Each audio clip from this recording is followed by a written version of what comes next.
Hi everyone. I am going to be talking about my successful VBAC story in this video. And before I get into that, I did want to just mention that me and my husband had a YouTube channel like 2 years ago, and we were doing all things homesteading on. And then life just got kind of crazy, and I'm going to try to get back into it now. So I'm going to focus on homesteading, which we're getting goats in a couple of days, so I'm definitely going to do a video for that. But I'm going to do homesteading and all things motherhood too. So if that is up your alley, please subscribe because I'm going to have a lot more videos coming up. All right, well, I'm going to get into my VBAC story, and to kind of start with that, I need to back up to my first daughter's birth. So I have two girls. One is 3 years old, and then the other one is 3 months old now. And my first was an emergency C-section, and my second was a successful VBAC. With my first, like I said, was an emergency C-section. I had a low risk pregnancy, and I did have my daughter in a hospital. I went to the hospital and I went into labor on my own and everything. I'm not going to get too much into that one. I'm just kind of explaining why I had a C-section. I went to the hospital, gave me Pitocin. I got the epidural because the pain was too much with Pitocin. And then I did get all the way to pushing with her. And I pushed for, I'd say, about an hour. It was an hour actually, because I remember looking at the reports. And after an hour, the doctor decided to call it and was like, okay, we're gonna do a C-section because it's safer for you and the baby. I don't really know why. I want to preface with, I'm not a doctor, I'm not a midwife, I'm not medically certified in anything. This is just my opinions and my story. But she pretty much called it after an hour, said it'd be safe for a C-section. So that's what I did. And I then looked back later on like, okay, why did I have a C-section? Like, because I had found out that for first time mothers, it's typically 2 to 3 hours is pretty normal for pushing. And I only did for an hour. And the doctor put on my record it was a failure to progress. So I only pushed for an hour. And then I also looked, and my daughter's heart rate was fine, according to the records. So not sure why I had a C-section. Apparently an hour was too long. I don't know. But neither here nor there now. But I did have an emergency C-section. And it was like the worst thing that I've ever been through. It was absolutely horrible. The recovery was horrible. I had bad postpartum after that. Breastfeeding was very hard. I didn't even stick with it. I was working at the time, a full-time job. So I had to go back to work after 3 months. And I just couldn't keep up with the breastfeeding. Between all of the complications I was having, I was on like antibiotics and all this kind of stuff. I just couldn't keep up with it. So I did not breastfeed after 3 months with my first either. And I was on a lot of medication for my postpartum. So overall, it was horrible. And I knew that I did not want to do that again. I knew that I wanted to try for a VBAC with my second one. And for me personally as well, I wasn't even sure, like, if I was going to have a second C-section, I didn't know if I would want any more kids after that. And me and my husband both wanted more. I mean, more kids. So that was hard for me, and what really pushed me to do this VBAC, because I just couldn't do it. I know some women have like 4 or 5 C-sections and are perfectly fine and they're totally okay with that. But for me personally, that was just not what I wanted. With my second daughter, low risk pregnancy again. Me and my husband, I got a bonus at work, and that money went to paying for a midwife. I had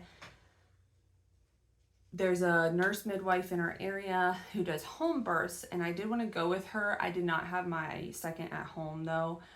She recommended me going to the hospital when I went into labor just because I'm a VBAC and there is an increased risk of uterine rupture.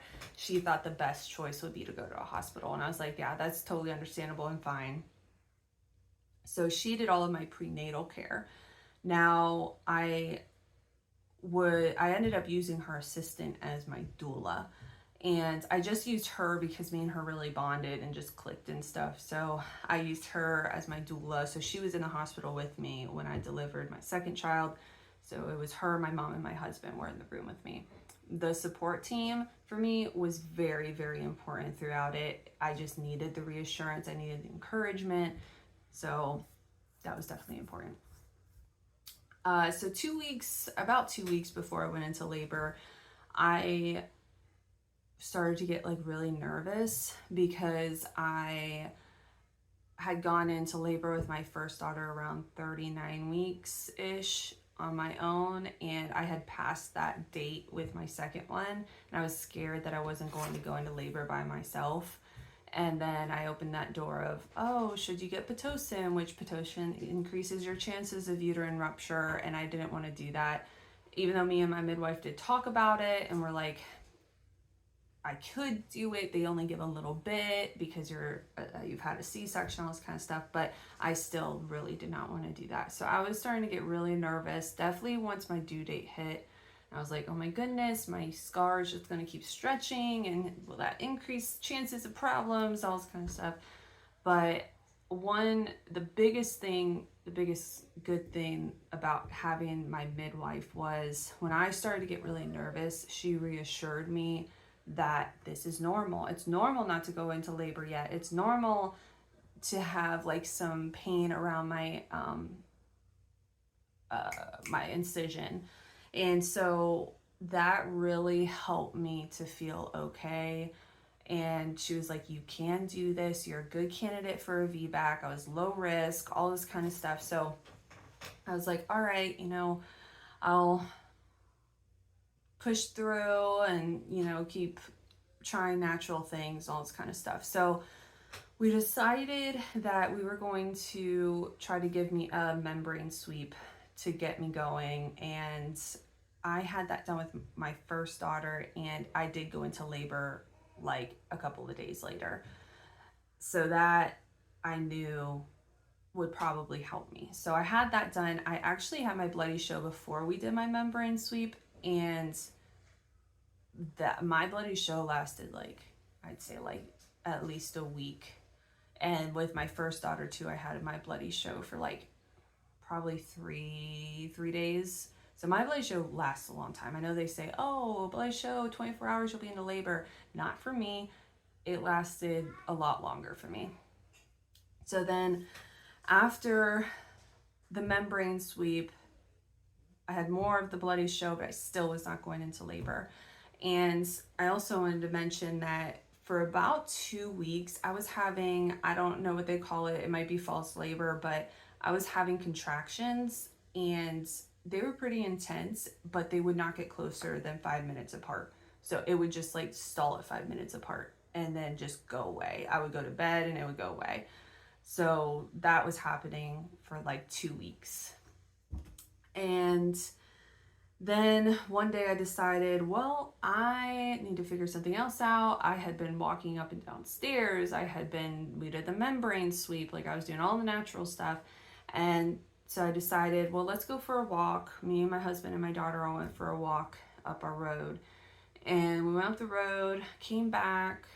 I sat down, I laid down on the couch with my daughter, and we watched a movie. And then I started to feel the contractions again. And I was like, okay, just same thing that's been happening. And I started to track them a little bit because they were getting pretty intense. They were getting close together, and I was like, okay. And they did actually this time get closer than 5 minutes. It was very scattered though. It was between 2 minutes and then 5 minutes. So it was all over the place. And everything that I saw said, if it's all over the place like that, you're not in labor. I was. So there's that. It did get closer together though, where it wasn't as far apart, like 2 to 5 minutes. It was more like 2 to like 4 minutes. And that's when I was like, these contractions are getting pretty bad. They're getting closer together. I'm going to call, or I'm going to text my midwife or doula. My doula did not answer, so I ended up texting my midwife, and she called me. And she was like, oh, your contractions are 2 to 3 minutes apart. You need to go to the hospital. It's like, oh, okay. So we started to pack up everything, and it was definitely ramping up by this point. My husband got everything and got into the car, and we were on the way to the hospital, and it was like really bad in the car. I thought I was going to have her in the car because I could like feel her coming down. My poor daughter in the back was like hearing me scream, and I was really becoming like hysterical. And that's when I was like, I was scared also that my uterus was going to rupture. We're not going to make it, all this kind of stuff. So I was really worried at that point, but I called my doula, and I'm so glad that she helped me through this. And she just told me to breathe and do my breathing exercises and all this kind of stuff. And that helped tremendously. This is where I also started to figure out that it was like a mind game with the pain, because I'm definitely nothing special. I think I probably have like an average pain tolerance, and I could make it through this pain. My whole birth was unmedicated. The only thing I really had was after I gave birth, they gave me Pitocin, and then whatever else they give you, like Tylenol or something. And I had lidocaine too when I got my stitches. So all of it was unmedicated. And but really the pain was all just a mind game. When my doula was like, you need to breathe, and I started to like get in control of like my body and like the pain, it actually lessened the pain. I know I've heard women say like, I had a no pain birth and all of this. Mine definitely was not no pain, but it was tolerable when I like kept in control of it. And I can't really explain how I kept in control, other than like I just like had a grip of it. Like I just didn't let it control me, if that makes sense. And so I did that in the car, and like I said, the pain decreased a lot to where I wasn't like screaming bloody murder. I was just breathing through it. So we got to the hospital, and my mom came, and my stepdad took my daughter, my firstborn daughter, and my mom stayed in the room with me and everything. So I had a contraction in where we parked the cars, and I was like holding my hand up to a wall and just trying to breathe through it. It was like a movie. And then there was like a bridge that connected the hospital to the cars, and I had another contraction in there, and I like got on my knees on this one because it was a pretty intense one. And when I did that, I like felt her drop even more, and I was like, oh. So I got up because I'm like, I'm not in the room yet. I need to not have this baby on the floor of a bridge. So I stood up, and then we went and got checked in. And I remember my doula was like, we have a woman who might be in labor. And I was like, might? I am in labor. So yeah, that was kind of funny. But so we go back, they finally get me checked in, and I was like, I have to go to the bathroom. And the nurse said that she wanted to check and see how far I was, because my doula like came in and she's like, we have a VBAC. And I'm glad that she was there and did all that stuff, because I would not have remembered. I did have a birth plan too. To be honest with you, the doctors didn't really read it. He just kind of asked me what I wanted. But I did like the birth plan, because it just, when you're like in that state, you can't remember anything. And my husband then had like a resource to use on what I wanted. And then I also had like my daughter's pediatrician on there and everything. So that was all just like there and covered, and I just didn't have to think about it. But he just asked me what I wanted and stuff. And I said I wanted delayed cord clamping. I wanted skin to skin right away. He asked if I wanted my water broken, and me and my doula didn't even discuss it. And she's like, no. And I'm so glad that she did, because I found out later that when you break your water like prematurely like that, it increases your pain. Oh, very thankful that we did not do that. All right. So backing up to when I went to the bathroom, and she's like, let me check you. And she did it while I was standing up, and I was 6 centimeters. And then I came back out and I got on the bed. And when I got on the bed, she's like, let me check you for real now with you not standing up. And I was 8 centimeters. So I was really far. I was like, I'm not going anywhere, obviously. This baby's coming now. And then at that point, I just started laboring. I started to labor, and I walked around. I used my birthing ball a little bit. I was having most of my pain in my back, which, yeah, I know that women say that back labor is like the worst, but for me, I didn't feel like it was. I remember my doula was like, she said to like lean forward and the pain will come more forward, so it's not all in your back. And I personally did not like that, because it made me feel like my uterus was going to rupture, because all the pain was right there on my scar. And I was like, oh, I don't like that. And she's like, okay. So I just leaned backwards to have more of it on my back, because I just like that so much better. And so I walked around, and then I decided, you know what, I want to get into the shower. And that was like a game changer, getting into the shower. I highly recommend doing that if they have one, if your hospital has one. But I got into the shower and I like got on my knees, and then they had like a bar around the shower, and I like had my hands on the bar. And then my mom and my husband switched on and off with spraying my back with the shower head. And that was amazing. That got me through like up until when I was pushing. So I did that for a while, and then I decided I kind of wanted to move. My knees were kind of hurting me. Next time I'm definitely going to get like a foam, like something to put my knees on, because I'll probably labor the same way next time, God willing. And so I got up and stood up, and right when I stood up, my water broke. And that was like the weirdest feeling ever. It was like this water balloon like shook inside of me, and then it just like broke. And then I heard my doula yell, "It's clear." And I don't know what that means, but all I know is right after that, I was like, she's gonna fall out. So I ran and I was like, it's time, it's time. And like I hear like everyone scrambling. And so I come back and get on the bed. I did give birth on my back in the bed. I will not do that again. I think most hospitals have a thing where you have to give birth on a bed for just compliance reasons, but I won't do it on my back again, because I think that's why I did tear, and I think it also like prolonged the pushing, even though I only pushed for about 20 minutes. And my husband said that I only pushed 4 times. So I'm very lucky with that. Definitely because I've never pushed out a baby before either.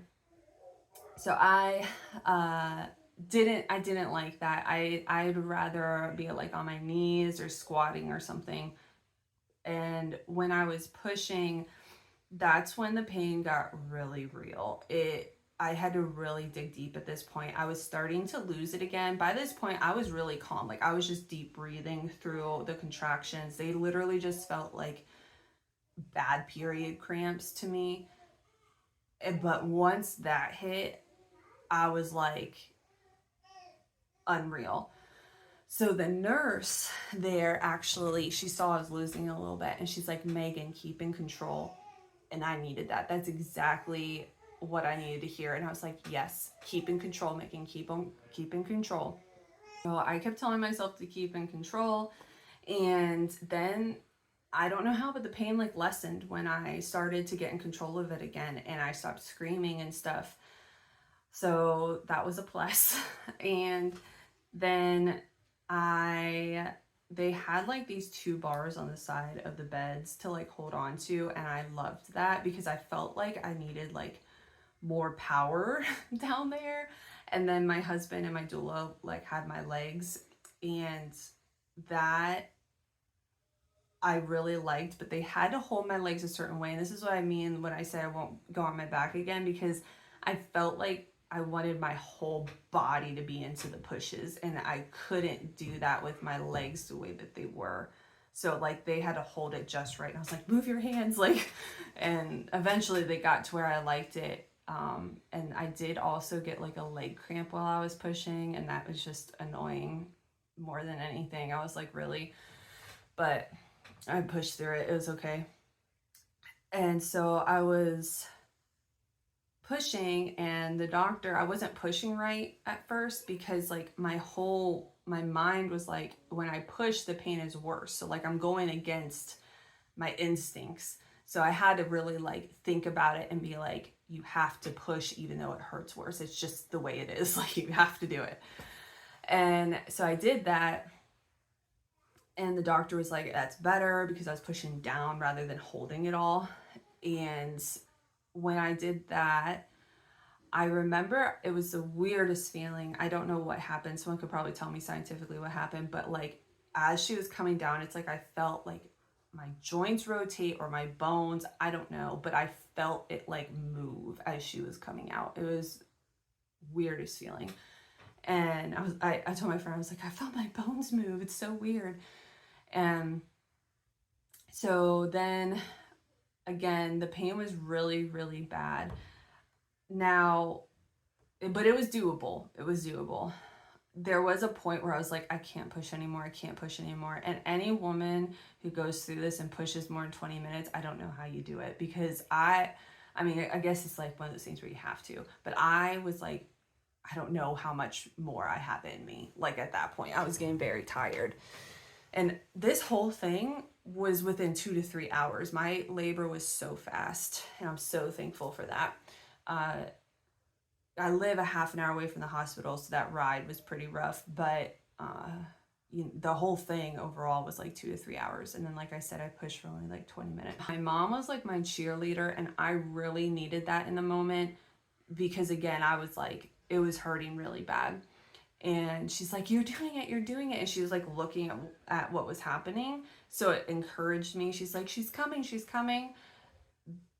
That was everything. And one point the nurse asked if I wanted a mirror, and no, I know some people can look at that and encourages them, but that would freak me out. I am in no way, could never be a nurse, because that kind of stuff freaks me out so much. So my mom looking and just telling me that I'm doing good helped me loads. So that was that. And then I felt her coming out, and I felt the real ring of fire. And I had to sit in that for a contraction. That was pretty bad. And I pushed outside of a contraction on accident. I'm pretty sure that's how I tore. And then I pushed again with the next contraction, and she came out in like one big push. Her head, her shoulders, her body, everything. And it literally, like, it was the weirdest feeling. It was like rubber. It was just like limp coming out, and then I just heard her cry. It was so amazing. And then the doctor did the delayed core clamping for me, did skin to skin, and I was like on this like oxytocin high at this point. I didn't even know that was a thing. I was like, I did it. And then the placenta did break, so that kind of worried me when he said that. I was like, oh no. I was like, I don't want to hemorrhage, like. So, and it was taking a little while to come out. So he asked if I wanted to like push out the placenta, and I was like, yeah, let me see if I got a few more pushes in me. And then it did come out, and then